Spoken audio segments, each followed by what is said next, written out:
Head of State Abdulsalami Abubakar calls for urgent action on rising hardship in Nigeria, tells Tinubu, "Your palliative is not solution."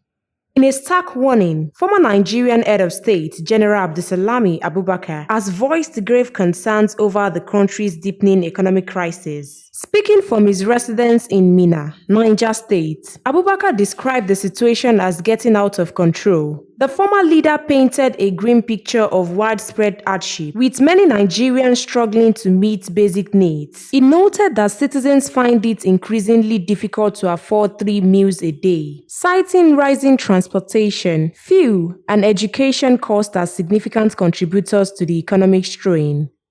Abubakar revealed his participation in a forum that has presented recommendations to the federal government on tackling the crisis. He emphasized that the current palliative measures are not a sustainable solution to the escalating food prices and other essential commodities. The former head of state proposed government intervention in the food market as an alternative. He suggested authorities purchase essential food items and sell them at reduced prices to improve affordability for citizens across various income levels.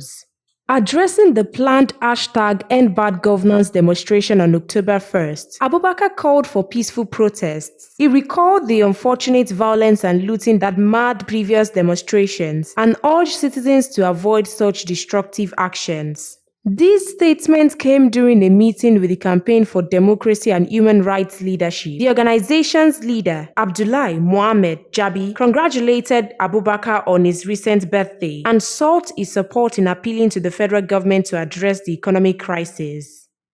Stay tuned to NaijaNewsTV for more updates.